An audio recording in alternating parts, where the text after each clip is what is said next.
There are a lot of different ways to make a good burger at home. I think it's important all parts of the recipe fit together and complement each other. Because of this, I think it can be helpful to put burgers into two main categories: thick patty burgers and thin patty ones. They call for different techniques and even ingredients. To illustrate this, I'm going to go through two different cheeseburger recipes, one thin, one thick, both pretty basic. Let's start with thin. For the thin patty burger, I'm making a slider with just a few less expensive ingredients. First thing is slicing up some white onion pretty thin.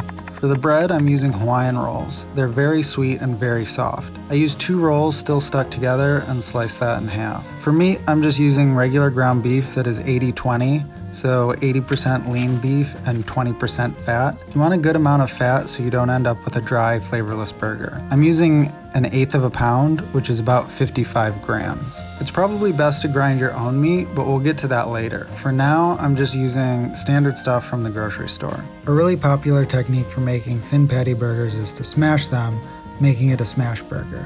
When done right, like this one from Burgers Never Say Die, they're great, but really doing them well at home can be difficult. You need the right tools, and if you're using a spatula, the edges of the pan can get in the way. And even with 2 metal spatulas, it can be tough to apply enough force to get it to smash down quickly and form that special crust. So when I cook at home, I just flatten the meat before I cook using some wax paper and my hands. Then salt and pepper. Since the patty is so thin, you really only need to do one side. I'm using cast iron because it retains heat well, which is good for getting a nice crust. I start with the pan preheated. I put some butter down and place the sliced onions on top because we want them to caramelize a little. Then I put on the patty. It doesn't take very long to cook, only a minute or so. Once flipped, I add the cheese. I use American cheese because it melts really fast, which is great for this, and I think it tastes good.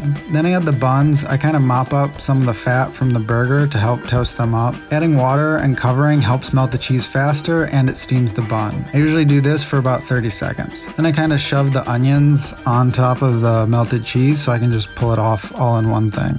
That's all there is to it, really just 4 ingredients plus salt, pepper, and butter. Mustard or pickles would be a good addition, but I don't think they're necessary. And it really doesn't need ketchup since the bun and the onions are both sweet. You can definitely use a different cheese, but it can be tough to melt it fast enough not to overcook the burger.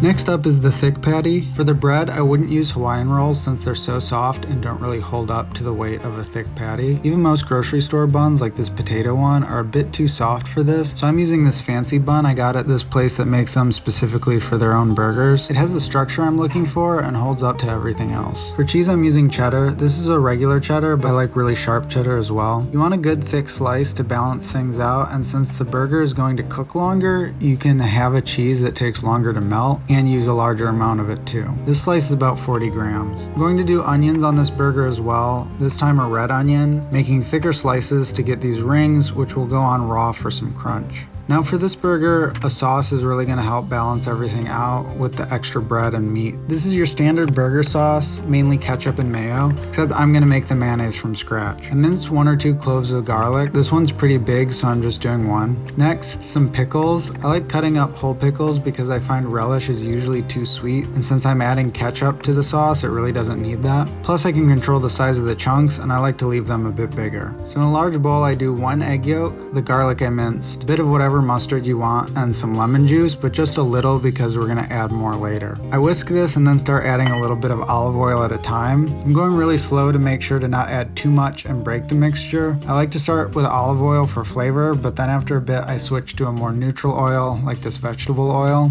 I keep going little by little, making sure the oil is fully incorporated before adding more.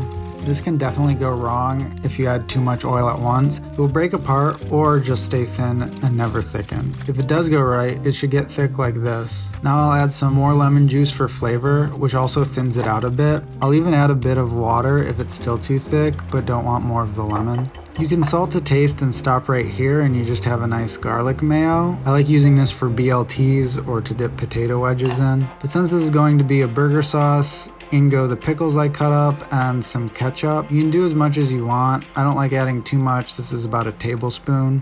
This adds a bit of sweetness, umami, and some color. I like to make the sauce first and then keep it in the fridge because it tastes better after sitting a while. For me, the whole point of having a thick patty is to be able to achieve a good crust on the outside while still maintaining a medium rare center where you can really taste the flavor and texture of the beef. Since I want a medium rare center, I really want good high quality ground beef.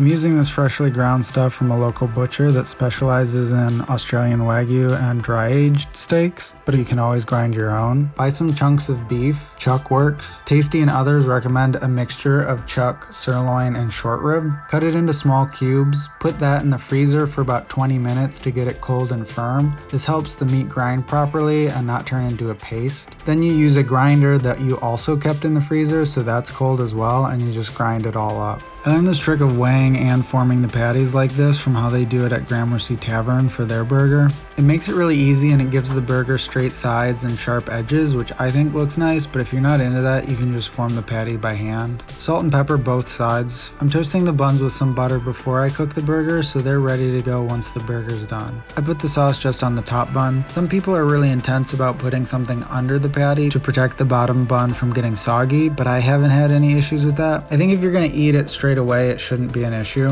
I'm on medium-high for the patty, about 3 or 4 minutes, and then flip. Add the cheese. I'm doing a bit of water and covering it again to help melt the cheese. I go another 3 or 4 minutes on this side, aiming for medium rare. You could definitely add something green or some tomatoes if you like. I do think with such a large burger, it can get unwieldy if you have too much additional stuff. Even with just these onions and the sauce, it's a little precarious. It does really help to have some things to balance out the beef. An egg on top can be a nice addition. Keanu, founder of Jaconi, has a spicy tomato jam recipe that's great on burgers. You could do entirely different ingredient sets too, like a chili cheeseburger or a combo of blue cheese, caramelized onions, and arugula. So, thick patty versus thin patty. Both are great, but you really get something quite different with each. And as long as you're aiming for what makes each best, you should be good.